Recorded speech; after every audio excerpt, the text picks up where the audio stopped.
Queria passar um pouco por aquilo que os críticos do MBL consideram escândalos envolvendo o MBL. Aliás, vi nesses dias que na rede social X, o senhor compartilhou prints de postagens antigas do Nicolas Ferreira celebrando uma operação que atingiu o MBL. O senhor poderia também lembrar aqui e trazer qual foi a sua alegação e em que resultou esse processo. Teve o caso do Arthur Duval, com um áudio lá na Ucrânia, que gerou a cassação dele na Assembleia Legislativa do Estado de São Paulo.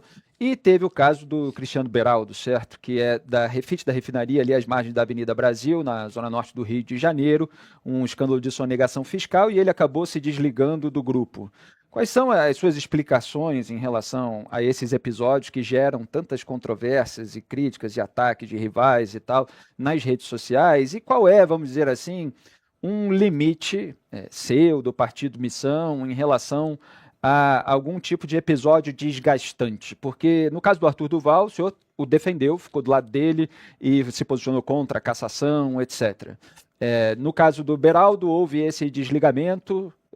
Não sei se Ele estou se me lembrando afastou. bem. Ele se afastou. Isso que eu ia lembrar que o Kim Kataguiri disse que ele próprio tomou a iniciativa, etc. Então, qual é esse limite? Eu digo isso porque muitas vezes a gente vê as pessoas insatisfeitas com políticos tradicionais que, diante mesmo de provas, mesmo de condenação, mesmo de prisão, eles mantêm, vamos dizer assim, um apoio incondicional aos integrantes dos seus grupos, principalmente quando são lideranças. Então, queria que o senhor abordasse isso tudo para esclarecer. A beleza de trabalhar assim você fez perguntas objetivas, eu vou tentar responder de tudo da maneira mais objetiva sobre todos essas polêmicas ou controvérsias. Uhum. Do Arthur Duval foi um áudio privado que ele fez, muito do ruim à época, mas foi um áudio privado. Ele não estava em cometimento de crime, ele não, né, não estava falando que o Arthur foi fazer turismo sexual, então não fez nada, eu estava presente com ele.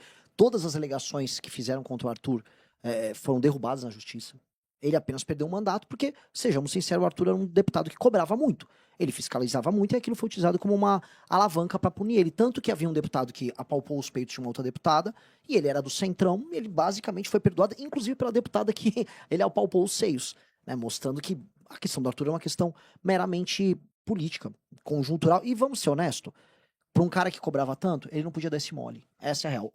Para mim, a minha maior crítica ao meu amigo Arthur é o fato dele ter se colocado numa situação que prejudicou a ele, a carreira dele, os eleitores dele e o grupo político dele. E É eu como acho que se o senhor considerasse um erro, mas não um crime. é um erro, não um crime. E é um erro especialmente interno, porque se a gente entrar no foro íntimo das pessoas, que as pessoas conversam nos seus grupos de WhatsApp, grupos familiares, o que um casal conversa e fala numa relação, muitas atrocidades vão surgir. Agora, não posso confundir isto com uma atividade. E quando falo atrocidades estão no sentido figurado. As pessoas falam na intimidade suas besteiras. Um grupo de futebol, um torcedor de futebol, o que ele não grita, o que ele não fala. Então, há uma questão do moralismo que eu acho que é muito exacerbada nesse caso, mas ele deu mole. A real é, ele deu mole e a gente se prejudicou com aquilo, mas eu não abandono ele como soldado. Acho que há um limite. O que é um soldado a ser abandonado? É o caso, por exemplo, do Sandro Filho. Nós elegemos um vereador em Salvador. Esse vereador foi muito bem votado, teve 11 mil votos, numa cidade como Salvador, sendo um jovem de direita com 19 anos que não trabalhou com compra de votos. Foi um fenômeno. Um estado governado pelo PT. Pelo governo, pelo PT, um lugar muito difícil. O Sandro Filho começou a apresentar padrões muito estranhos no consumo dele. Ele se mudou para o bairro mais caro lá de Salvador, começou a aparecer com uma Mercedes. Descobrimos que a mulher dele virou sócia de um sujeito conhecido como o Agiota, lá na Câmara de Salvador. Aí eu falei, Sandro, abre a conta, abre tua conta, pessoal, deixa eu ver. E ele mostrou um padrão de consumo que não tinha nada a ver com os recebíveis dele de vereador. Eu falei, Sandro, eu nem sei o que vai ser feito, você vai precisar ser investigado, você tá fora. E a gente expulsou ele publicamente logo em seguida. Então, aqui é um exemplo de conduta diante de um problema concreto, material, real. O ataque que você mencionou que o Nicolas havia feito em 2020, nós sofremos uma operação policial oriunda de um promotor abertamente bolsonarista, que utilizou uma thread feita por perfis falsos ligados ao famoso Felipe G. Martins, bolsonarista. Essa operação aconteceu no ano de 2020 e basicamente era claramente uma operação de pescaria probatória. Prenderam duas pessoas que não tinham nem relação com a tese ali que eles defendiam e fizeram uma busca e apreensão no escritório do MBL, imaginando que iam encontrar os maiores absurdos. Não encontraram nada. Acharam um estilingue de madeira, acharam besteiras, porque é um escritório normal, como aqui é um escritório simples. E por sermos pessoas honestas, nada houve. Eles divulgaram, só pra você ver o tamanho da maldade, Eles pegaram 2 anos, ficaram vasculhando os dados da minha família, de parentes e pessoas próximas, e isso fica em segredo de justiça. Eles divulgaram tudo. Assim, milhares e milhares de páginas de quebra de sigilo bancário, sigilo fiscal, foram divulgados por esse promotor sem necessidade, no âmbito da investigação. Ou seja, era pescaria probatória e tentativa de intimidação, tocada por esse promotor bolsonarista, que, curiosamente, num dia antes da operação, a Carla Zambelli estava cantando que haveria operação em coletiva de imprensa, dizendo, a Polícia Civil vai aprontar amanhã tem algo grande vindo aí. E aconteceu no dia seguinte a operação, e o Alan dos Santos, curiosamente, no mesmo momento, ao vivo, ele não costumava entrar na mesma hora ao vivo, comemorando e fazendo festa. Então eu acho isso muito pesado, porque os bolsonaristas reclamam da mão pesada do Estado para perseguir, e houve agora, por parte do Alexandre de Moraes, algumas violações, sim. Dito isso, se eles pudessem ter o poder para fazer a mesma coisa, fariam, como fizeram conosco. E eu acho isso muito pesado. Inclusive, agora, recentemente, o próprio Paulo Figueiredo, que é um bolsonarista, um aliado direto da família, reconheceu que houve perseguição e falou, é do jogo político. Eu não acho que deva ser do jogo político, não precisa ser do jogo político. Muito pelo contrário, se você é um criminoso, o Estado tem que ser capaz de ir atrás de você e de puni-lo. Agora, se você não é, o Estado não pode perseguir você. Senão você não tem mais Estado democrático de direito. Aí a gente tem apenas facções em disputa. O terceiro caso levantado, o caso do Beraldo. O Beraldo, ele é um profissional conhecido na área dele, já trabalhou na área de óleo e gás, e é um cara que trabalhava com assessoria para empresários brasileiros fora do Brasil. A gente conheceu ele em 2021, creio eu. Eu conheci ele antes, mas em 2021 a gente conversou mais. Ele se junta, é candidato conosco. Depois ele começa a trabalhar na Jovem Pan, vai trabalhar nos Estados Unidos, e é um trabalho normal. A empresa que ele trabalhava, ou a relação que existe entre a empresa dos Estados Unidos e a empresa no Brasil, nós nunca vamos fazer uma checagem disso, e tampouco eu acho que o Beraldo participou de qualquer coisa que envolva sonegação.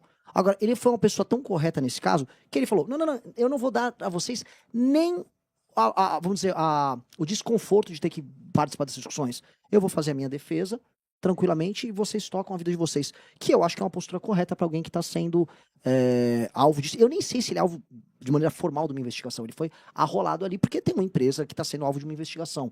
E aí ele foi tocar a defesa dele. Eu achei isso digno, porque ele não exigiu da nossa parte, que é o que acontece com os grandes grupos políticos, faça uma defesa restrita disso. Não. Ele está seguro da questão dele. E de tão seguro que ele tá, que ele, não, vou tocar e tô bem tranquilo. Não é uma prática comum. Eu acho que a gente adotar essa prática de ser excepcional no enfrentamento dos problemas, que problemas sempre existirão, porque nós somos seres humanos e seres humanos são falhos, erros acontecem como o do Arthur, é justamente o que nos define. Posso colocar mais problema aqui? Vou botar um que você não rolou, mas eu vou falar. Tem um vídeo, que eu falo do Arthur. Tem um vídeo meu lá com uma piada feita com uma amiga minha, que é a Bárbara, que é um vídeo que vai ser utilizado contra mim na campanha. Que eu faço uma piada lá que termina assim, se o bar for ruim, não sei o que, a Bárbara será estuprada.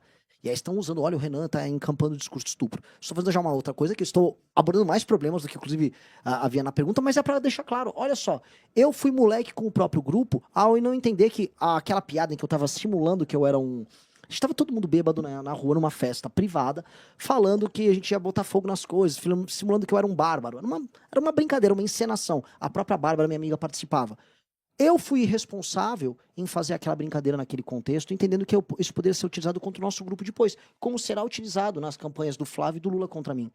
E é só que eu sou um ser humano falho, imperfeito. O que eu tenho que ter é a dignidade de vir a público falar, errei aqui, fui moleque aqui, fui perdoado pela Bárbara pela piada. E é assim que a gente tem que ser. O que eu não posso é fugir dos questionamentos e entender que há limites para certos erros. Se eu, por exemplo, tivesse cometido um erro capital, eu tenho certeza que eu seria expulso do MBL pelo Kim. E mesma coisa, se o Kim um dia aparecer, Renan, desviei uma emenda. Eu falei, adoro você, meu japonês, mas não vai rolar. E eu acho que esse tem que ser o nosso padrão. Diogo da Luz. Eu queria também ouvir sobre essa questão que você trouxe de soldado abandonado, não se abandona. Michele e Nicolas Ferreira são soldados abandonados, são traidores, ou é o Flávio que trai muitos dos seus apoiadores ao não contar os seus tropeços durante a vida? Eu acho que o que há uma natural disputa por poder, a partir do momento que o Jair Bolsonaro já é visto como rei morto. Existe o famoso ditado, rei morto, rei posto. O Jair Bolsonaro é visto por eles como rei morto, e aí é uma briga sucessória. Os irmãos Eduardo, Flávio, que nem se gostam tanto, se juntaram para tentar manter a liderança do processo. A esposa do Jair criou um bloco junto com uma parte do universo evangélico, o pentecostal, para tomar. O Nicolas faz um caminho próprio, inclusive tentando levar isso para o Partido Novo. Então meio que todo mundo ali, você tem um Game of Thrones. né? Quem assistiu a série sabe disso. São brigas palacianas para ocupar o trono. Tem ninguém bonzinho ali. Todo mundo tá com seu interesse eleitoral específico. A Michelle em 30, o Nicolas em 34. Então cada um está com uma determinada velocidade, uma determinada intensidade. E no caso, todos querem eliminar o elo mais fraco, que hoje são os filhos. Estão envolvidos em escândalos de corrupção e estão eleitoralmente fracos. Então é uma guerra. Uma guerra apenas. E é uma guerra não com compromisso patriótico, Brasil. Não há interesse nacional em nada que eles estão fazendo. É apenas tentar manter a liderança sobre esse grupo chamado bolsonarismo.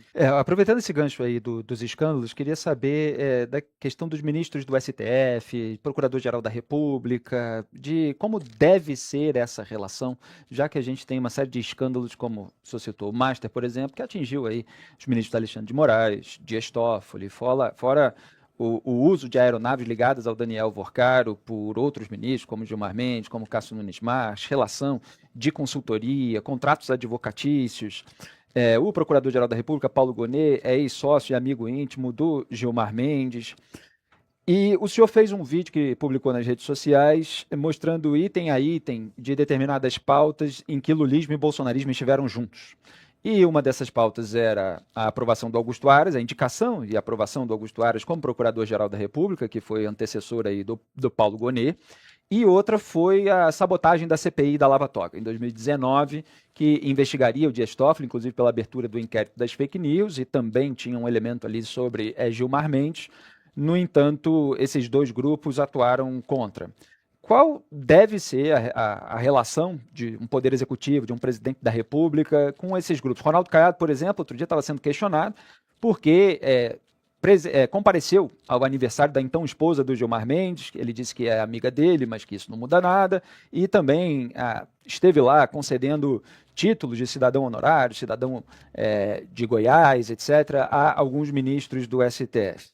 Então, essa relação muitas vezes envolve conversas, reuniões informais, e eu estou fazendo essa pergunta no dia seguinte de ter sido divulgado nas redes aí um trecho de um vídeo, que é um momento entre um discurso oficial e outro, que o Lula convida o Alexandre de Moraes para tomar um café. Então, Renan Santos, se o senhor fosse presidente da República, o que o senhor iria fazer de diferente em relação a ministros do STF, em relação à PGR, considerando todos esses escândalos, do que fizeram Lula e Jair Bolsonaro? A beleza de você não ser bandido, e eu não quero falar aqui como tipo um populista, eu não sou um bandido, os outros são, mas a beleza de não ter rabo preso é gerar institucionalidade para destruir o corpo de institucionalidade que tem no Brasil. Porque o que acontece? Como todo mundo está envolvido em escândalo, quando você chega hoje ao poder, e aconteceu isso com o Bolsonaro, porque ele precisou nomear o Aras, porque ele estava com o filho dele encalacrado, e agora com o Lula, a mesma coisa, você não tem a institucionalidade, não só da PGR, mas da Polícia Federal, porque você tem as interferências também na Polícia Federal, de modo a que elas possam, aí sim, interferir nos crimes através de investigações e oferta de denúncias cometidas pelos demais poderes. Então, a beleza de ganhar a eleição sendo correto é a minha indicação à PGR jamais será uma indicação de alguém que vai, vamos dizer, fazer troca de favores com a STF, com a Câmara ou com o meu governo. Na verdade, o que mais me beneficia politicamente, eu tô falando agora não apenas como uma pessoa estritamente republicana, mas tô falando em benefício próprio. O que mais me beneficia é uma PF rígida e um baita de um PGR, porque eu não tenho nada a perder com eles. Não tenho nada. Meu governo é um governo que eu quero que a PF, assim, PGR, fiquem todo mundo em cima do meu governo, dos meus ministros. É a melhor maneira de eu me autofiscalizar e eu mantenho minha credibilidade, que no fundo é o meu poder. Meu poder vai ser construído baseado nisso. Para os demais viciados em emendas ou ministros do STF presos em escândalo de corrupção, isto passa a ser problemático. Então, as nomeações nessa linha precisam ser feitas. E a segunda coisa são as nomeações para o STF. Eu estou muito otimista num eventual governo nosso, porque haverá pelo menos 4 indicações ao STF.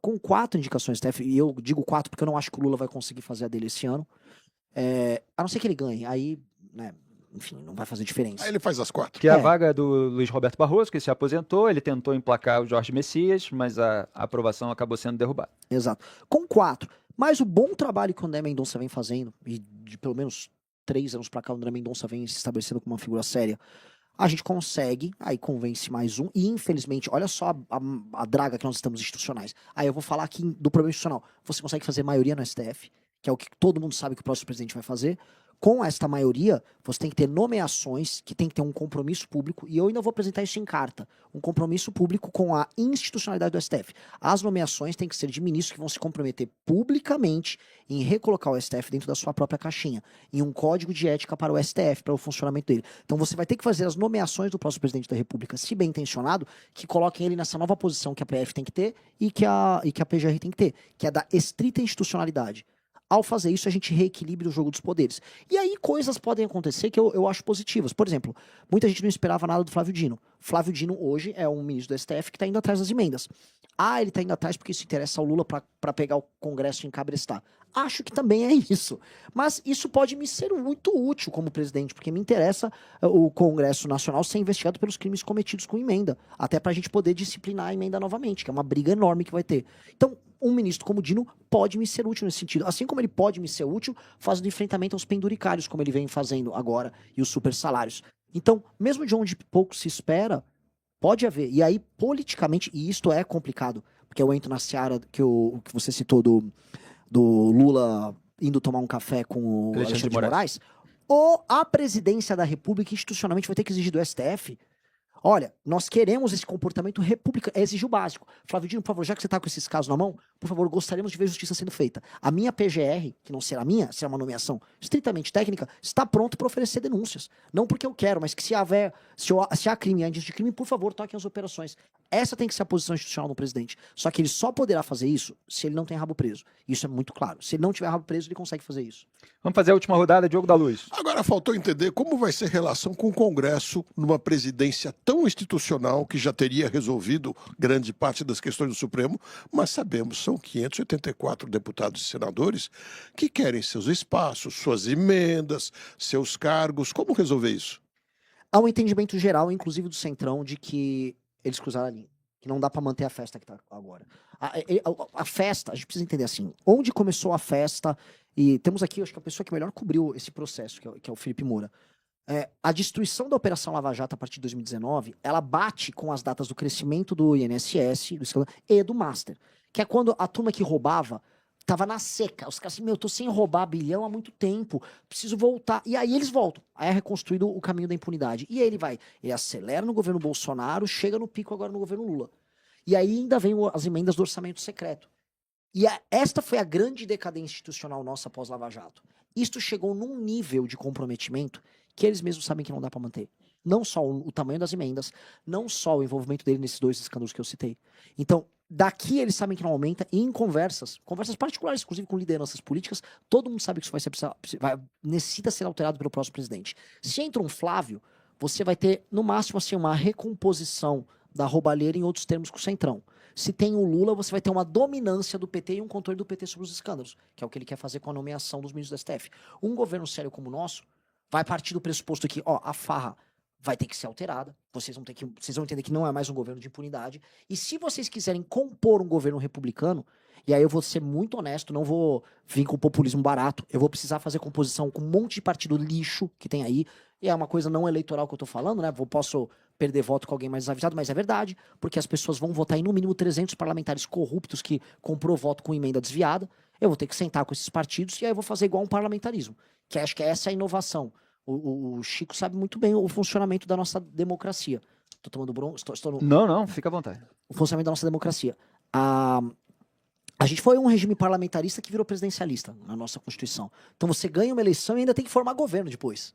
Né? Não é igual ao parlamentarismo que você ganhou a eleição mediante formar governo. Então o que nós vamos precisar fazer é: eu ganhei a eleição, quais foram os temas que me elegeram? Combate ao crime organizado, institucionalidade do poder, reformas fiscais muito poderosas, defesa da lei e ordem no campo e na cidade, desfavelização. Ora, vou formar governo, vamos fazer chamar aí todos os partidos políticos e vou falar, façam uma resolução vinculante às suas bancadas, vamos todos votar nessa agenda e vocês podem compor ministérios comigo, pessoas honestas. E vou fazer, desde já, um governo de composição. Sem conversa mole, sem discurso. Eu vou ter que fazer, porque eu vou ter que aprovar PEC. Eu só vou conseguir destruir o crime organizado aprovando PEC. Eu só vou fazer as reformas fiscais aprovando PEC. Então não vai ter como não fazer isso. E vai ter que ter um compromisso mútuo. Não vai dar para viver roubando emenda, igual vocês estão fazendo. Eu vou ter que redisciplinar as emendas. Não vai dar para o Brasil continuar gastando como tá. Vocês vão ter que ajudar, porque o carrapato ficou maior do que o boi. Eu não pretendo ter um cargo de ditador, nem dá para eu ser mágico. Então, para fazer isso, vai ter que ser com a composição, mas se há algo de bom, Diogo, e esse é o ponto, se há algo de positivo o bandido percebeu que não dá para roubar mais a vítima do jeito que tá roubando. Eles mesmos perceberam. E as principais lideranças deles, cito presidentes de partidos como União, PP, eles mesmos já estão com a barba de molho, estão só querendo. Hoje o momento é muito mais de se salvar do que acelerar a manutenção da roubalheira.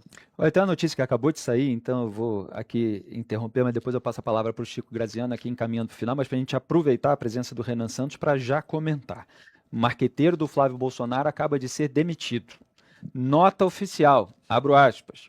A campanha de Flávio Bolsonaro agradece e reconhece o excepcional trabalho desempenhado por Alexandre Otramari e Eduardo Fischer. Suas contribuições foram importantíssimas e valiosas nessa etapa e marcaram um momento estratégico desta caminhada. Desejamos a Otramari e a Fischer que continuem colaborando para o aperfeiçoamento de nossa democracia com toda a sua competência e profissionalismo. Informamos que o publicitário Duda Lima foi convidado para comandar a área de comunicação da campanha. Rogério Marinho, senador da República e coordenador-geral da campanha presidencial de Flávio Bolsonaro, São Paulo, 30 de julho de 2026. Então, fecho aspas aqui, essa é a nota oficial da campanha do Flávio Bolsonaro, assinada pelo Rogério Marinho. O que o senhor acha disso? É igual aquele time de futebol que tá caindo pelas tabelas e começa a trocar de técnico, né? Já não é a primeira vez que troca de técnico. Eles trocaram o time do digital já uma ou duas vezes. De fato, na parte digital, imagina, um Bolsonaro ele tem menos engajamento do que eu em redes sociais. Então, com certeza, há um desespero interno. Só que meu aviso não é que o marqueteiro fez um trabalho ruim. É que o produto é ruim. Aí você vai querer vender produto ruim, você pode botar o melhor marqueteiro do mundo. Quando o produto é ruim e já tá com o prazo de validade estourando, cara, ninguém quer pegar na gonda. Pode botar a embalagem que for. Então, é só sintoma de uma crise. É igual o time de futebol caindo na tabela. Chico? Renan, qual é, dentro de você, no seu coração, o que mais você guarda, o que mais você traz daqueles 2014, 2015, que vocês fizeram aquelas baita manifestações, que a gente ia lá para a rua, naquele movimento político estrondoso. O que você guarda mais daquela época, para hoje? Eu sou ainda o cara daquela época. Eu sou o mesmo cara. Eu sei que é clichê, muita gente tatuou essa frase, mas eu gosto de manter ela, porque era uma das grandes frases dos últimos 30 anos. Uma frase do Steve Jobs, que ele falou numa palestra, que era Stay hungry, stay foolish. Mantenha-se tolo, mantenha-se bobo, mantenha-se inocente, né, que é o foolish, mas faminto, ambicioso. E naquela época eu falava isso, olha, vamos ser inocente, vamos se comportar da maneira mais inocente possível, que a grande vantagem no meio corrompido é você se comportar como uma pessoa inocente e sonhadora. E ao mesmo tempo altamente ambiciosa. Eu me mantive esta mesma pessoa. Pura em grande medida, reconhecendo também, sou um ser humano falho, mas altamente ambiciosa. O que eu tô menos é besta. Eu era muito besta. Eu sou puro, mas pode ser trouxa. Eu tô bem menos besta e a experiência te cativa. Mas os sonhos que a gente tinha, a energia que a gente teve quando caminhou a pé até Brasília para fazer o impeachment da Dilma, o acampamento, é a mesma energia que eu tenho hoje na campanha, pré-campanha, né? É a mesmíssima. Renan Santos, para encerrar a última provocação. E a militância do MBL, que agora resultou no Partido Missão? Tem um trecho de um discurso seu, inclusive para a militância do movimento, que muitas vezes é usado num compilado com críticas ao MBL, que é o senhor dizendo que a militância deve ter alguma coisa igual ali à militância do lulismo e do bolsonarismo. Tem algum elemento positivo nessa militância? Porque a gente vê em qualquer programa que o senhor participa, ou nós, jornalistas, fazemos várias transmissões e às vezes falamos algo a respeito do MBL, do Partido Missão, ou não falamos, e aí a militância cobra, etc. Então é uma militância muito atuante nas redes sociais. O que você tem de bom na militância bolsonarista e lulista? Porque eu, como jornalista, independente se o senhor falou, por exemplo, da cobertura da Lava Jato, obviamente fui atacado muito por essa militância, como muitas vozes independentes são. Então, o MBL vai agir, o Partido Missão vai agir de maneira similar? Não, e não é da nossa natureza, nunca foi. A gente sempre e vou sempre manter a crítica ao modo como essas figuras agiram no bolsonarismo e do petismo. Aquela fala minha no congresso de 2021 ou 2022 do MBL, naturalmente é uma fala extensa, o vídeo é publicado no nosso aplicativo, e a fala sobre o seguinte: a transição que o militante nosso precisa ter de ser a eterna pessoa que cobra para a pessoa que vai amadurecer e ocupar a posição de poder, que é a transição que a gente ia passar entre ser o MBL e ser um partido. Eu já estava preparando as pessoas para isso. E a provocação era, hoje, bolsonaristas e petistas não tem vergonha de vender o seu projeto como projeto de poder para o Brasil, enquanto a nossa militância tinha vergonha. A nossa militância se colocava apenas como, eu vou cobrar, estou aqui apenas cobrando. E eu falei, não, você não apenas tem que cobrar, você tem que ser correto e você tem que fazer o enfrentamento certo, entendendo que você será uma alternativa de poder. Então aquilo foi um discurso meu, dentro dessa trajetória, de mudança de paradigma. Porque aquele militante que cobrava seria depois o militante que coletaria a assinatura do partido. E depois ele seria o candidato. Então essa transição do militante para o coletor de assinatura para o candidato demandava essa provocação, que é uma provocação que eu fiz, que é, hoje você está numa posição de maior fragilidade do que o petista e o bolsonarista. Naturalmente não é assumir os métodos deles, e é naturalmente, a gente, como qualquer ação política, você tem as fronteiras que se cruzam ou não se cruzam, mas você vai passar ali. Então, há uma diferença entre ser um militante chato e atuante em ser um cancelador, ou um canalha, ou um passador de pano, mentira. Há essa fronteira. Haverá pessoas que vão cruzar a fronteira? Sempre haverá. Só que a função da liderança nossa é estabelecer as fronteiras e não deixar cruzarem os limites. Mas para as pessoas que estão vendo aqui, estou falando aqui já como pré-candidato Renan Santos para as eleições, sejam otimistas sobre o futuro. O seu país é para ser uma das 5 maiores nações do mundo. O Brasil nasceu para ser isso. Às vezes a gente acha que é pouco, porque a gente tá mal, a economia tá uma porcaria, que a seleção brasileira foi mal. O Brasil, no ápice, no clímax da humanidade, é hoje uma das maiores nações do mundo, já, com todos esses problemas. Nossa potencialidade é para ser, junto com Índia, com China, com Rússia e com os Estados Unidos, uma das nações que vai determinar o futuro da humanidade. Isso não é pequeno, isso é gigantesco. Ambicionem viver numa cidade sem favela, sem crime organizado, sem bandidagem, sem político corrupto, sem compra de voto, sem essa troca de favores horrenda que a gente vê, sem uma moral podre que a gente vê por aí, sem influenciador te vendendo o jogo do tigrinho, sem você ficar preso nesse eterno absurdo que é o pagamento de impostos somados aos juros altos, a pobreza que foi te dada como um destino inevitável. Não é inevitável. A única coisa que é inevitável é, se tivermos as pessoas certas, tocando o que é certo, o futuro apenas será glorioso. Seja otimista e embarque no único caminho otimista que tem vindo aí. Basta ver os demais, você vai poder saber e escolher quem de fato é otimista.